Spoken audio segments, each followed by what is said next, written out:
You should never, ever threaten something you cannot do. They will have a national unity crisis on their hands at the same time as having a crisis with our U.S. trade partners. We just won't stand for that. There does seem to be an understanding on the part of the president about how we might be able to get more oil and gas. I'm not expecting any exemptions. I'm expecting that we're going to have a lot of work to do.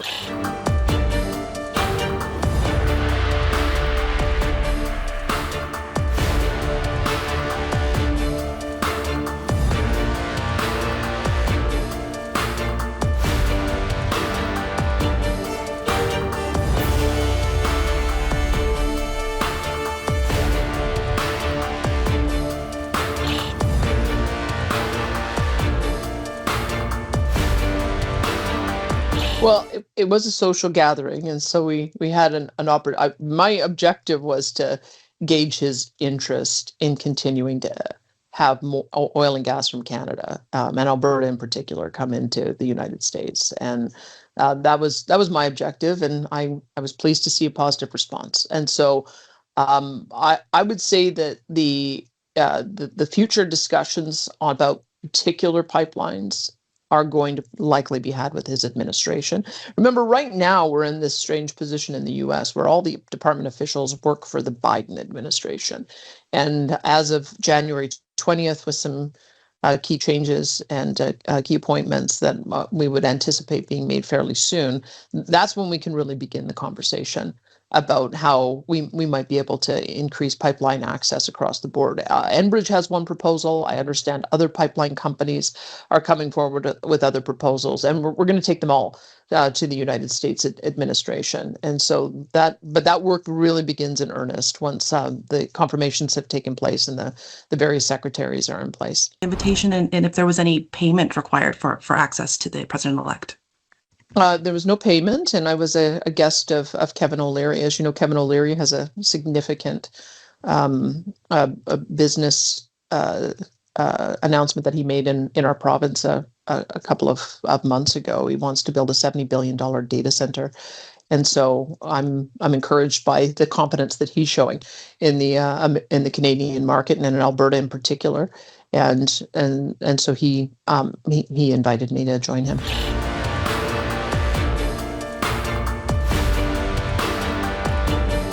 Did Trump indicate that he would exclude oil and gas from tariffs, given that he wants to approve Keystone XL pipeline?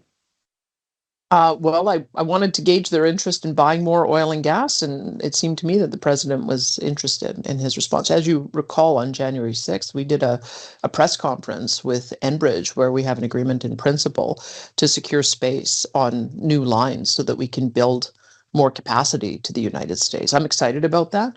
I'm looking forward to seeing other pipeline companies come forward with that. And I was encouraged that there does seem to be an understanding on the part of the president about how we might be able to get more oil and gas to the United States. So I think that's some common ground to start from once the new administration comes in. And that's part of the reason why I'm building the relationships that I am, is that whatever short-term issues that we have right now, we have a long-term relationship with the United States that is going to be incredibly successful, that will result in us being able to build more pipeline access, I think. And I think I would like to see those conversations start very soon. Did you secure any promises or assurances from Trump that he will exempt Alberta oil and gas from 25% tariff? No, I'm not expecting any exemptions. I'm expecting that we're going to have a lot of work to do in arguing why this special relationship that we have with the United States and have had since the 90s should continue. And that's what I'm doing, is just making the case, especially about energy, which is, I think it's number one, it's our largest export, but also the Americans benefit because we sell it at a discount, benefits their consumers by having lower prices, allows them to export higher priced WTI to get higher value for it.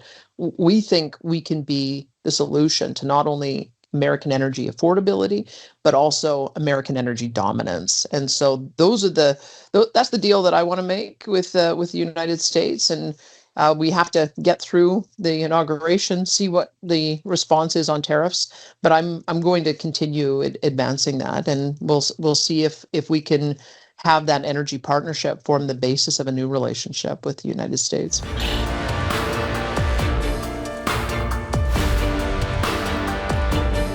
Looking for your response to criticism that by advocating for an energy carve-out, you might be undermining, the position of other premiers or Canada more broadly, looking to avoid tariffs altogether. Well, I'm hoping that by talking about the importance of energy, that we'll be able to avoid tariffs on every Canadian product. I mean, Alberta has a huge agriculture sector. We've got timber that we want to export. We've got manufactured goods increasingly. So, it doesn't help Alberta to have tariffs on any of our products either. I just feel that energy becomes the way that we make the case for why we should maintain a tariff-free relationship on all products. I haven't been arguing for a particular carve-out. I've been talking about how energy should be. When I said if we take energy out of the picture in making the argument, we have a the Americans have a trade surplus with us. That's an argument that I think should allow us to say that we should continue to avoid have a tariff-free relationship, because they need our energy.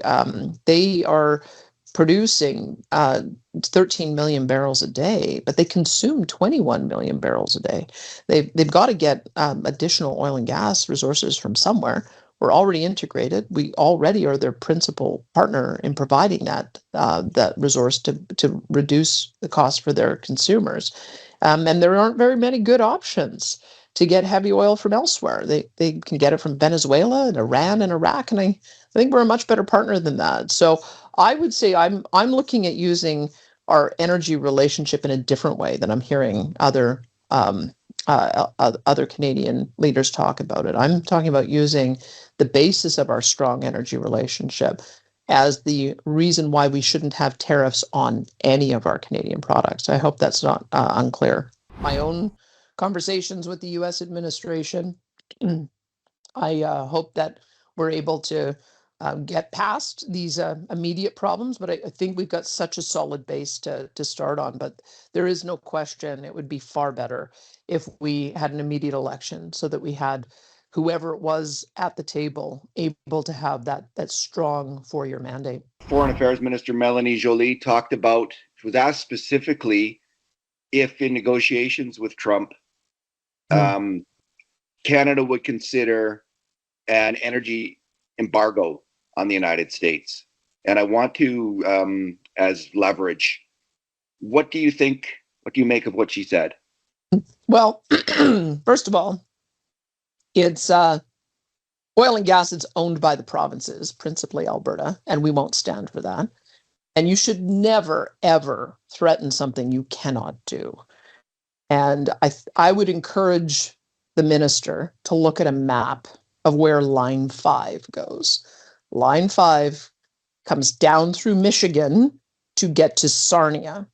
And then that feeds the bulk of the supply needed for Ontario and connects with Line 9, which feeds the bulk of the product needed for Quebec. And so if you cut off that line, you are cutting off Ontario and Quebec. So I would encourage the ministers to either understand how our integrated pipeline system works, and start looking at ways that we would be able to practically respond, because there's no point in making empty threats that cannot be executed on.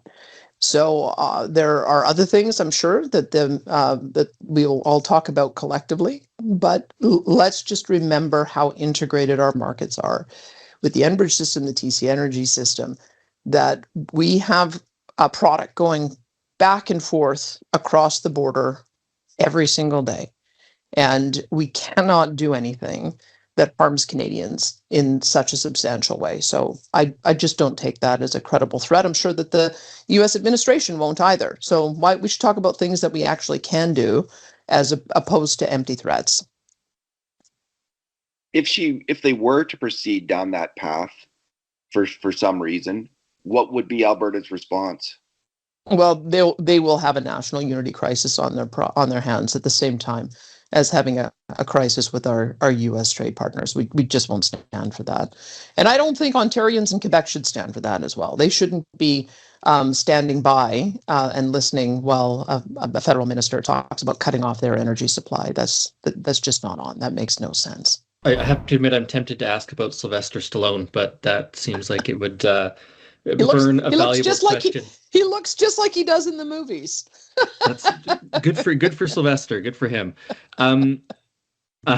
You'd hinted a little bit earlier that if there is some sort of export ban on Alberta oil, that would precipitate a national unity crisis. From your perspective as Premier of Alberta, what does that look like other than, I don't know, people being mad in the streets? Or, I mean, is it a separation referendum? Like, what are we talking about when you say national unity crisis? Well, I can't predict what Albertans would do, but as you know, the part of my strategy over the last 2 years has been to say that we can have a constructive relationship with Canada.